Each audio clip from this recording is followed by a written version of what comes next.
1980 में मैं एक मस्त मनमौजी आदमी था। kind of a guy.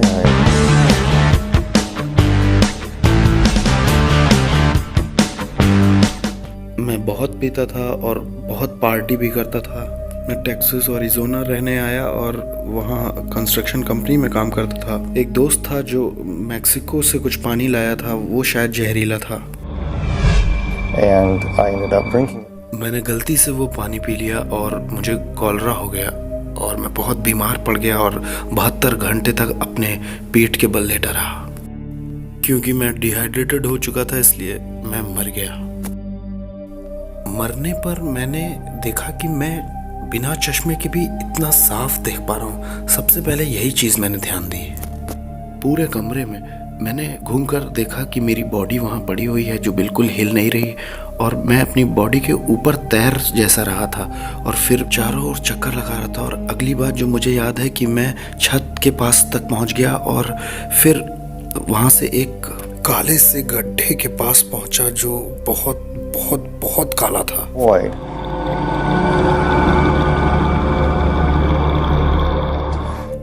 मैंने ध्यान दिया कि कोई मुझसे बात जैसा कर रहा है, जैसे टेलीपैथी में होता है अंदर ही अंदर, वैसे ही।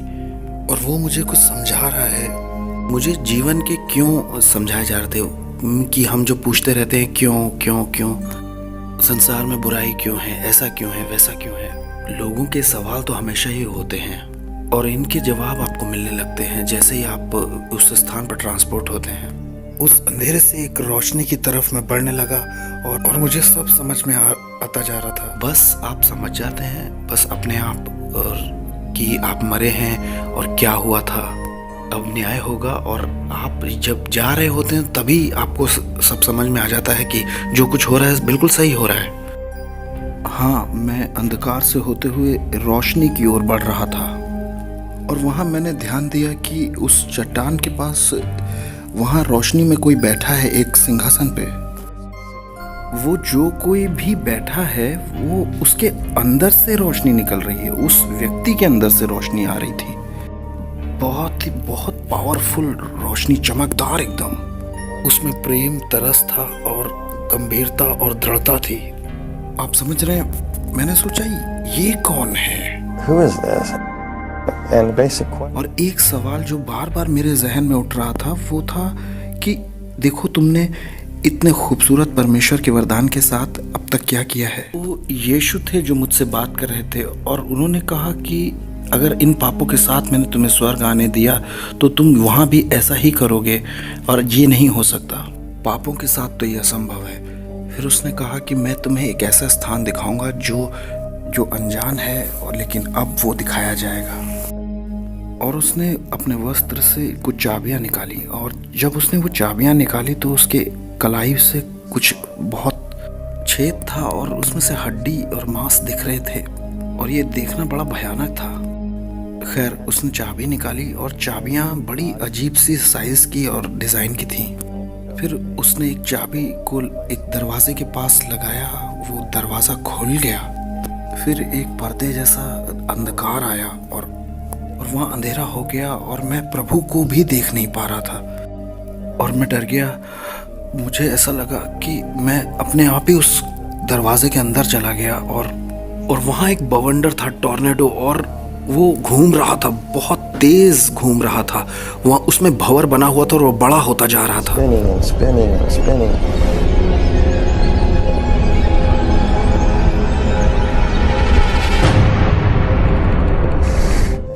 और उसमें से भयंकर बदबू आ रही थी वो, और उसमें से जानवरों की आवाज आ रही थी। The most.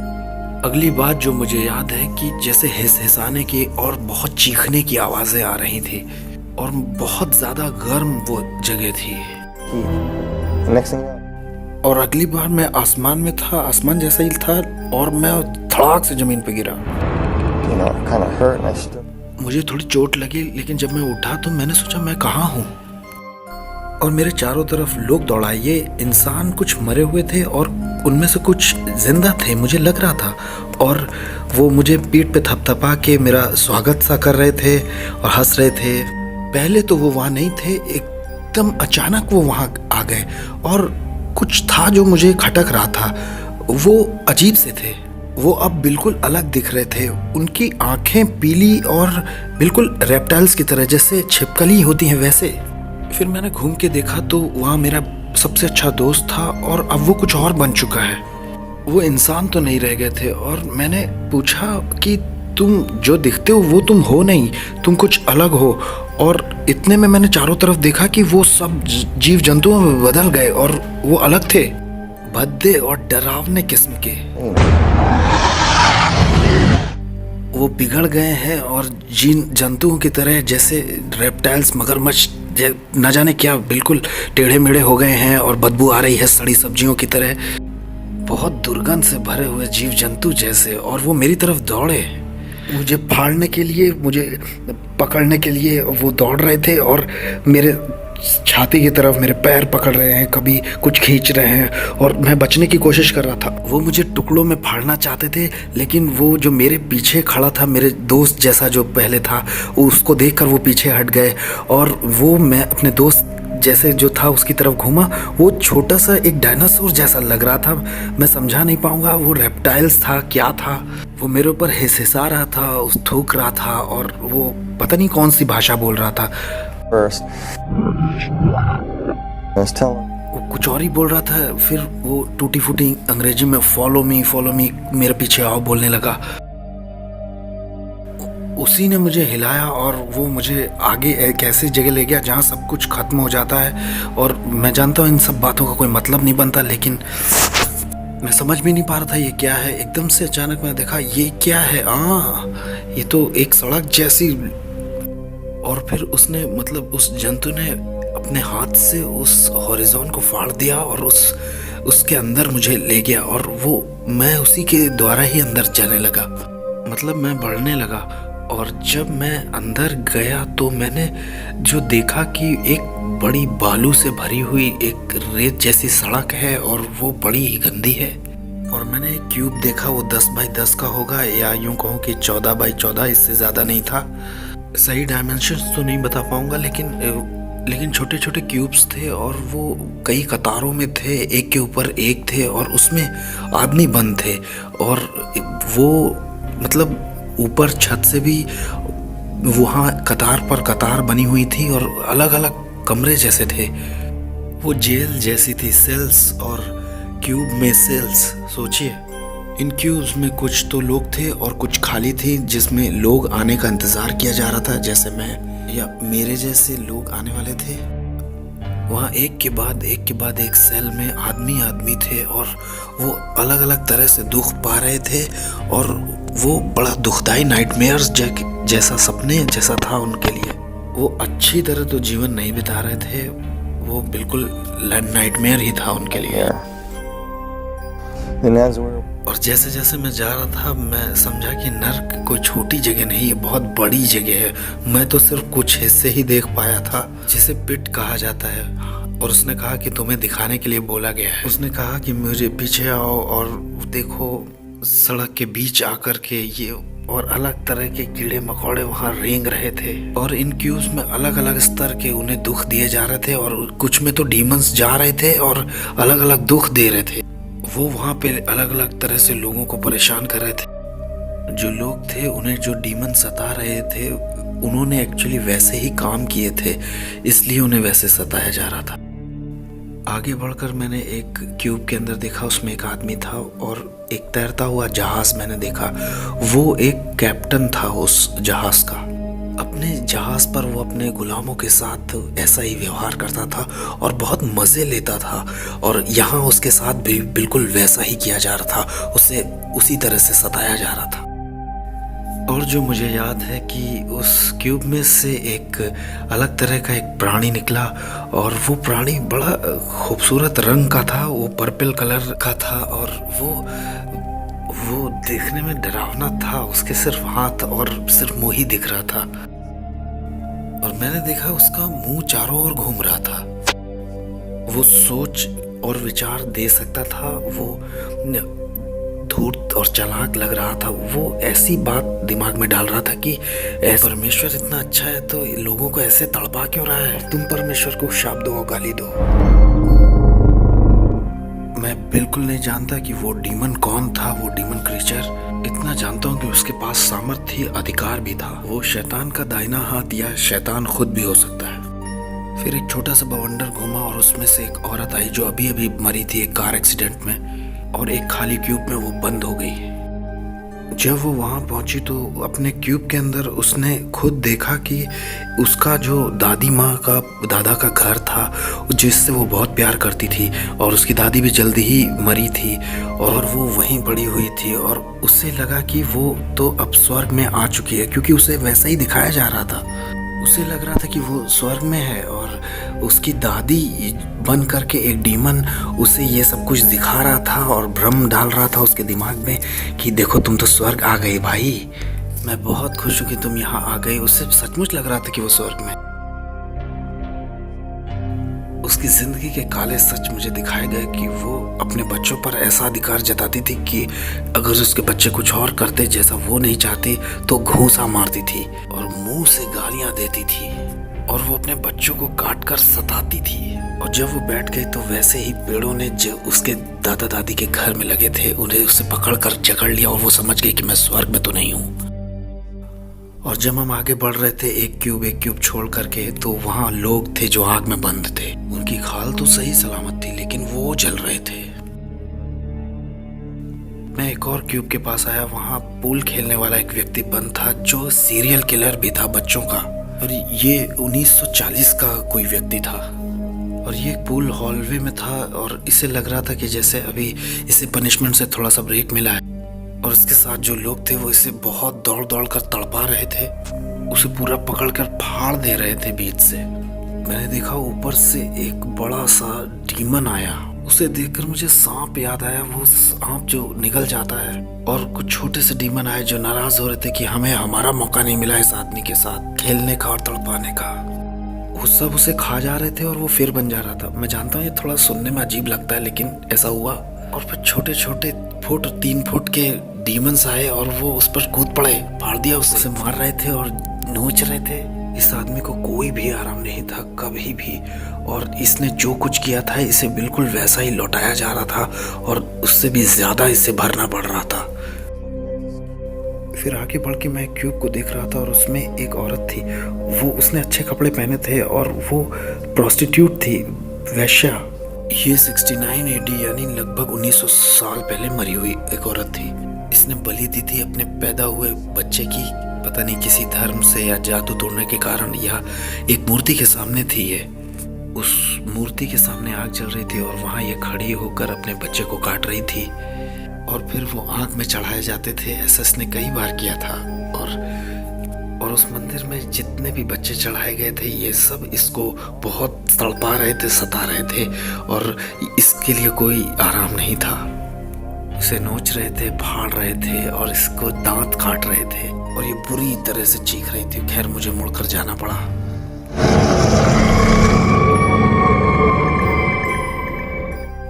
आगे चलकर वहाँ एक और औरत थी जो जादू टूना करती थी, काला जादू, और वो जादूगरनी थी। और मैं जानता था कि वो कई सौ साल पहले मरी थी और वो एक कॉफिन में बंद थी बहुत समय से, और कई 100 सालों से वो खुला नहीं था। और जब खुलता तो डीमंस उसे तड़पाते थे।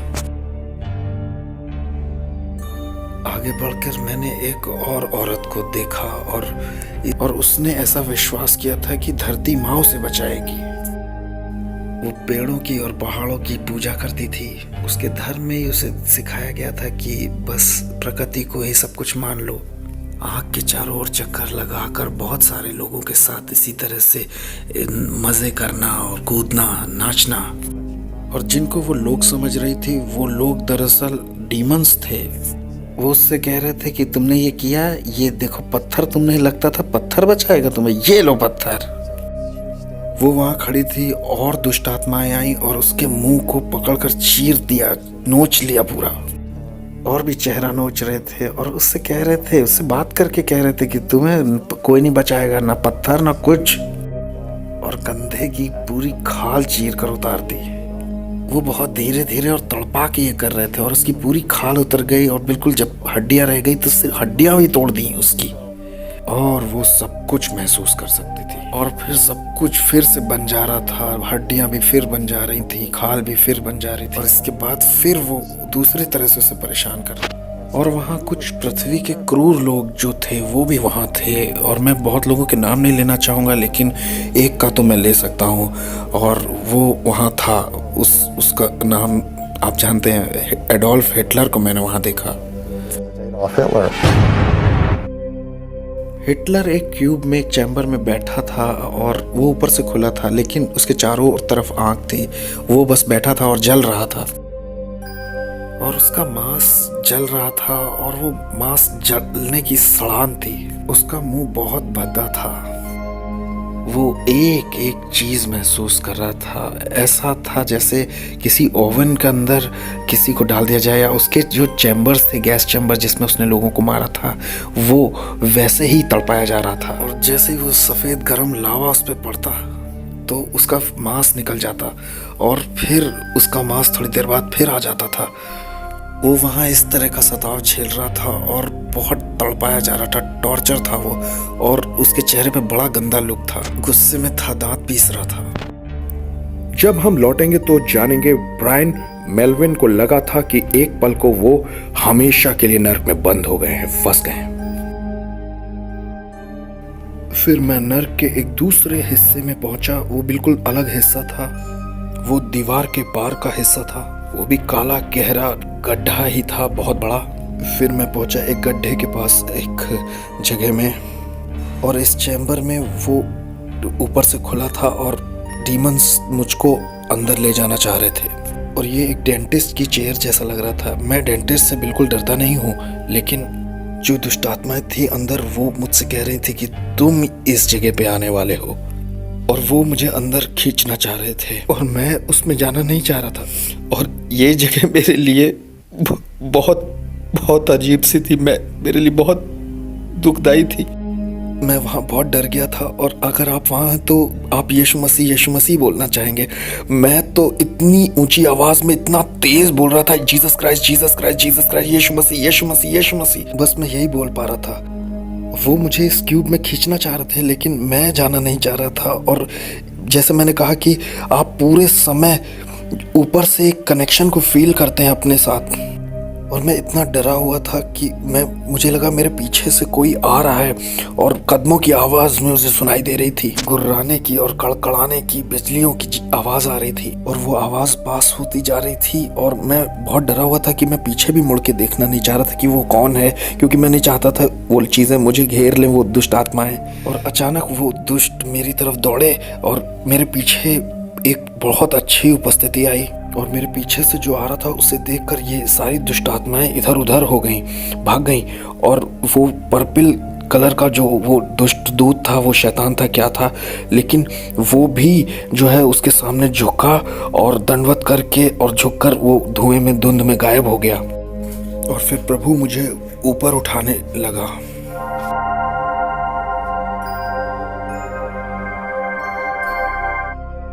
और वो यीशु के हाथ थे, उसने मुझे ऊपर निकाला। ये हिस्सा तो मुझे सही तरह से याद है, उसने मुझे बाहर निकाला। मैं समझ पा रहा था कि मैंने उसे क्रूस पे चढ़ाया है, और वो जिन हाथों से मुझे उठाया था, वो हाथ, उसे मांस दिख रहा था, हड्डी दिख रही थी, ये सब मैंने करवाया। And he carried me. फिर भी उसने मुझे बाहर निकाला, और फिर मैं तैरता हुआ उस गड्ढे से ऊपर आया, उस अथाह कुंड से, और यही मुझे याद है। और मैं सीधे ऊपर बाहर आ गया। और आगे का मुझे बहुत थोड़ा सा याद है, हॉस्पिटल का। मैं हॉस्पिटल में मैंने अपनी आँख खोली, वहाँ नर्स मुझे इंजेक्शन लगा रही थी, और जब मैं उठा तो मैं सांस भरने की कोशिश कर रहा था, और मैंने डॉक्टर के बाजू को पकड़ के कहा, मैं उस क्यूब में नहीं हूँ। उसने कहा, नहीं तुम ठीक हो, तुम हॉस्पिटल में हो। और फिर उस दिन के बाद से मैं कभी नास्तिक नहीं रहा। वहाँ एक ईश्वर है भाई, एक स्वर्ग है और नर्क भी है। ब्रायन को मौका मिला, शायद आपको ना मिले। यकीन करें कि यीशु प्रभु है, अपने पापों से मुंह मोड़ें और यीशु पर यकीन लाएं।